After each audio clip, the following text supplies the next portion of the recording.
You wanted the best. You've got the best podcast. The hottest podcast in the world. The Chris Voss Show, the preeminent podcast with guests so smart you may experience serious brain bleed. Get ready. Strap yourself in. Keep your hands, arms, and legs inside the vehicle at all times, because you're about to go on a monster education roller coaster with your brain. Now, here's your host, Chris Voss. Hi, folks. Chris Voss here from the ChrisVossShow.com, the ChrisVossShow.com. Wow, what was the crack there at the end? What's going on with that? I need to have my voice checked. Thanks for tuning in, guys. We certainly appreciate you, as always, being here. And, of course, remember, the Chris Voss Show is the family that loves you but doesn't judge you. Maybe slightly. No, it doesn't. When it does judge you, it judges you because you haven't referred the show to your family, friends, or relatives. Please refer the show to them. Tell them to go to youtube.com/Chris Voss. They can subscribe at iTunes and anywhere in the world, really. You can even do Audible and Amazon as well. Go to goodreads.com/Chris Voss. All our groups on Facebook, LinkedIn, Twitter, Instagram. Subscribe to the big LinkedIn newsletter and all those crazy things that are going on over there. So we're excited to announce my new book is coming out. It's called Beacons of Leadership: Inspiring Lessons of Success in Business and Innovation. It's going to be coming out on October 5th, 2021. And I'm really excited for you to get a chance to read this book. It's filled with a multitude of my insightful stories, lessons, my life, and experiences in leadership and character. I give you some of the secrets from my CEO entrepreneur toolbox that I use to scale my business success, innovate, and build a multitude of companies. I've been a CEO for, 33, 35 years now. We talk about leadership, the importance of leadership, how to become a great leader, and how anyone can become a great leader as well. Or order the book wherever fine books are sold. Today, as always, we have another amazing author on the show. Tiago Forte is on the show with us today. His new book is coming out June 14th, 2022, and I think you're going to love it. He's actually going to help us build better brains or something like that. We're going to find out exactly. The author of the book is now titled Building a Second Brain: A Proven Method to Organize Your Digital Life and Unlock Your Creative Potential. And if anybody knows me, of course, most of you listeners have been listening for 12 years. You're like, Chris does need a second brain. Can we get that thing going on? He is one of the world's foremost experts on productivity. He has taught more than 20,000 people worldwide through his programs and writes and speaks on how technology can help knowledge workers revolutionize their personal effectiveness. His online course, Building a Second Brain, has produced more than 5,000 graduates from over 70 countries, and it draws on experience in academic disciplines such as information science, practical fields such as experience design. Clearly, I need some help here. And work on his top organizations, leaders in Silicon Valley. Welcome to the show, Tiago. How are you? I'm good. Great to be here, Chris. There you go. And as you can tell, I am in need of a second brain, so I'd probably be the first one to buy your book. Give us your plug so people can order it up on the interwebs. Yeah, I think a lot of people can relate. We live in a time where we've put way too many responsibilities on our first brains, our biological brains. Our brains basically have not changed in 200,000 years biologically, in evolution terms. And I would say we have a few more responsibilities, a few more things we're trying to do today versus 200,000 years ago. So it's time to upgrade. It's time to upgrade our Paleolithic brains to the modern age. And that's what my book is about. There you go. So how does this brain work? Does it grow out the side? It can. Yeah, you can just install a little hard drive right here. Yeah, it's just get like an add-on. And then did we get your .com so people can find you on their webs? I think we did, didn't we? Buildingasecondbrain.com is where people can find everything. There you go. I clearly am in need of this. And of course, we're doing 3 podcasts today, so I'm losing half my brain as I'm going on. Normally we just do like 1 or 2, but they're like, let's do 3. Let's go, baby. So give us an overview of the book, if you would, kind of a nice teaser detail that can get people to pick this up. Yeah, happy to. So, I'm really getting this trend that's been kind of behind the scenes for a number of years called digital note-taking, also known as knowledge management. Which is the practice of using technology, using your software, your mobile devices, your computer, not just to, browse the web and check emails and do stuff like that, but as an extension of your mind to really use it as this lifelong repository of all the stuff that you value, but that you can't or don't want to or don't feel like storing in your own brain. ideas, insights, theories you have, quotes you read from books, excerpts from podcasts like this one, things you learn from classes, from conferences. There's all this material that we now have access to, which your brain cannot remember, should go in your second brain. And should we be doing that, or should we be forcing our brain to remember all that stuff? I would argue you are already doing that. I would argue that. Have you ever lost your phone for even a few minutes and it felt like a part of you was missing? Yeah. It's like, it was like that feeling of, oh my gosh, I've just lost a limb. Yeah, you do. You're like, where did I put it? And then I have to do the find my phone thing, and it turns out it's in the bathroom or something. Exactly. Yeah. Exactly. So to me, that is like a sign that's evidence that our phones, our technology now is like as important to us as our hand, our ear, our foot. And that's not something I think that we really realize, that we fully become aware of. And I'm trying to spread the awareness. And then once you're aware of it, you want to do it better. There's actually a more intentional, systematic, more effective way of treating technology as an extension of yourself. So we should be using technology as a second brain then. That's exactly it. I would say it already is. That's how it was designed. Technology is a thinking machine. So let's put it to use for us. Hang on, let me talk to my phone. Think of better crap, you moronic, stupid second brain. It's not saying anything. That's going on here. So what are some ways that we can make build a second brain with this technology? Yeah, I mean, happy to get into some of my specific, recommendations. Let's see. Where do you want to start? Does it depend on the phone? This whole Apple Android thing?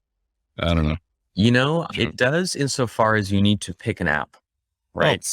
There is this category called digital notes apps, which include apps like Apple Notes, pre-installed on every Apple device. I think Android has something similar. Keep. I use Google Keep. Yeah. Okay. Yeah. Google Keep is one. I think there's a Notes, but I think Google Keep is the Notes, I think. Yeah. Most of the major tech companies have one. Like Apple has Notes. Microsoft has Microsoft OneNote. Then there's third-party programs that you can download like Notion, Evernote, Obsidian. There's a whole range of options now. Yeah. Evernote's something that I use if I never want to look at anything ever again. I just put stuff in there. I've been on Evernote since they started, and I have stuff in there that I'll go back and look at it every 5 years. I'll be like, what the hell was I doing then? It's almost like Google Photos. It's like an archival dig of what stupid shit was I reading back then and never read again. So that's a good starting point, but that's what we're trying to shift is the archiving, which is fine, just good, to more active, active memory, active retrieval. So I use Google Keep for my shopping list, because I always get to the store and what the hell do I want to buy, and I'm like, oh, there's Oreos, that's important. And then I don't buy anything else, and forget the eggs and milk. So note taking is good. I use Google Tasks as well. Mm-hmm. And of course, both these environments like Google and Apple, they have this ecosphere, I think you're referring to, where you can have your mail and everything all put together. Mm-hmm. Mm-hmm. Yeah, that's it. I mean, this is the thing. Once people start just looking around at what they're using, most of us are using on a daily basis 1 or 2 dozen different apps. Wow. Right. And what are those apps doing at a high level? They're all taking in information, doing something to it, manipulating it, changing it, reorganizing it, and then using that information to accomplish something. Mm-hmm.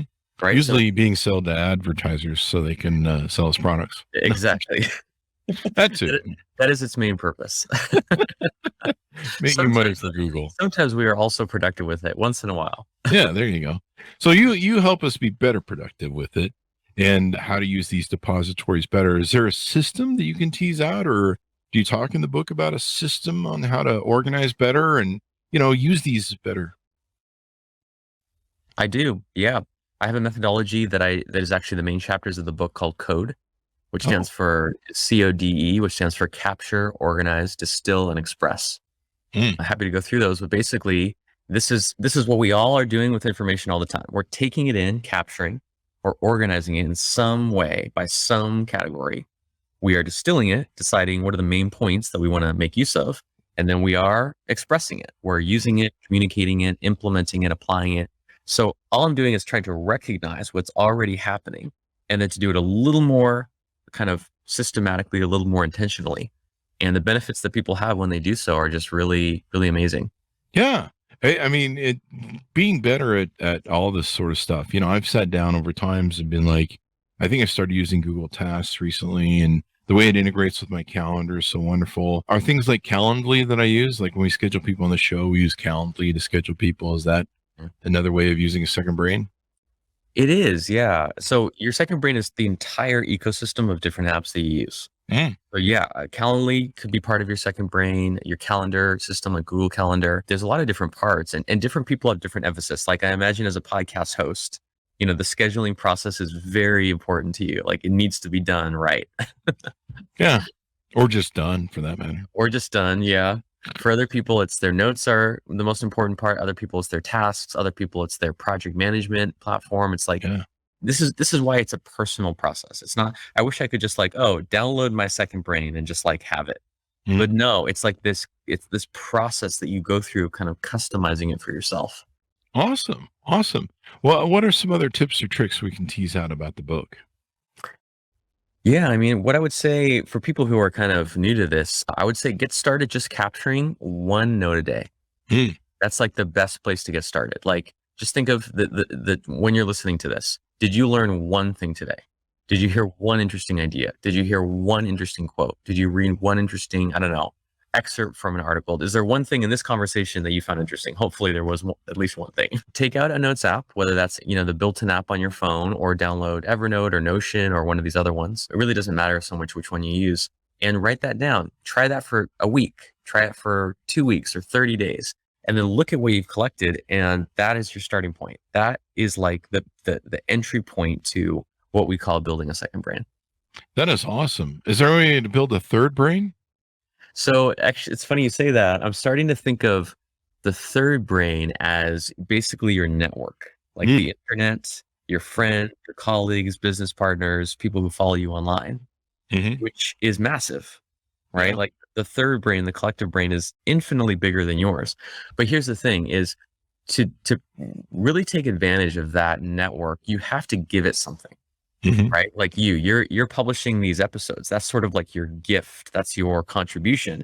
And then you get back all these, probably, I'm guessing, insights and feedback and questions and different things. But you wouldn't be receiving those things if you didn't put out something in the first place, right? Yeah, pretty much. I mean, it's mostly court ordered stuff that I have to do to make it for community service. But other than that, that counts. Hey, that's your. Evidently it does towards my judge time. So it's no, this all makes sense. And having methodology and people using it. Fortunately, I kind of, grew up when social media grew up and started adapting this. I used to subscribe to everything, and I've tested all the different task apps and different things so this is pretty good. And you've been doing this for a long time, teaching people this method and stuff.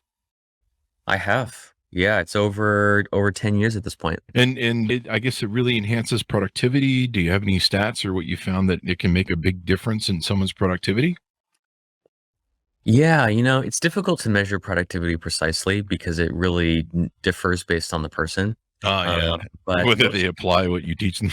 Yes. And also what it looks like, right? Like a dancer or a musician, like their definition of productivity is completely unlike you or me, So it's difficult to directly measure productivity, but almost all the material in the book came from my course that I teach, that I've been teaching for about 6 years. And we measure the before and after results. And people had, on average, across, at this point, more than 5,000 graduates, an 83% increase in the confidence that they have a system, they know how to use it. If they put something in it, it doesn't become a digital dumpster, but actually can be recalled. So that's a pretty amazing result for a 4-week course. Yeah. And so people can kind of get a concise version of that in your book, or a teaser on it for the course. Exactly. It's the shorter, more distilled, bite-sized version of what normally takes us 4 very intensive weeks to cover. And when people take your course online, what's that experience like? Yeah, the course is it's a whole experience within itself. It's less like a course, what you probably think of as a course, and more like a conference. So I'm like the main instructor, but then we have a group of around a dozen coaches and trainers, right? So each person teaching their own version of what a second brain is. Oh, wow. right? Some are, they're all from different professions, different ages, different walks of life. They live in different, regions. And so it's almost like we all come together and we look at many different examples of what a second brain is and looks like. And then we have usually over 1,000 students as part of we teach the course in cohorts, like all in one big group. So we usually have 1,000 students from like, as you read, over 70 countries. Yeah. So we just all come together for this gigantic kind of summit on second brains. And it's just a fun time. Well, that's awesome, man. This is awesome. Well, I'm glad you wrote this book so that people can get a teaser for it. They could find out more about how to get it. Anything more you want to tease out on the book for? I would just say that the powerful thing about this is that you're already doing it. You're already spending over 11 hours per day on average on devices consuming content. Yeah. Right. So it's not a question of, oh, am I going to build a second brain or not? It's more like, okay, you have some kind of system, whether you think of it that way or not.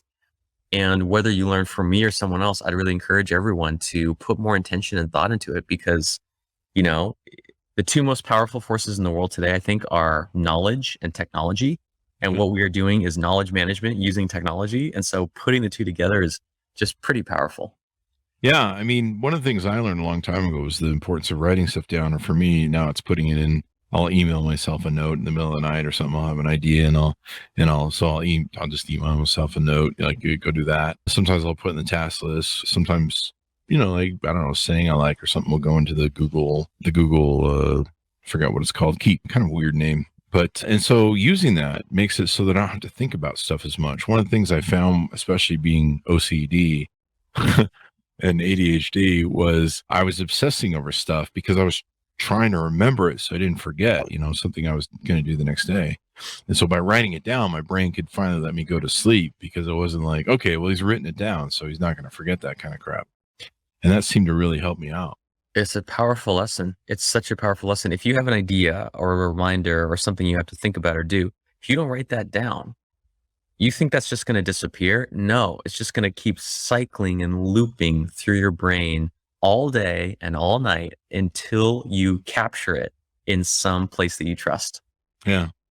And that's why having these resources is good. Well, it's been wonderful to have you on. Thank you very much for coming. Give us your .com so people can find you on the interwebs. Yeah, it was fun. You can find everything at buildingasecondbrain.com. There you go. And guys, order up the book, Building a Second Brain, A Proven Method to Organize Your Digital Life and Unlock Your Creative Potential. Comes out June 14th, 2022. I can't believe we're halfway through the year, man. Wow. Guys, go to youtube.com/Chris Voss. Hit the bell notification button. Go to Goodreads, YouTube, Goodreads.com/Chris Voss. All the groups on Facebook, LinkedIn, Twitter, Instagram, and all those crazy places. Thanks for tuning in. Be good to each other. Stay safe. We'll see you guys next time.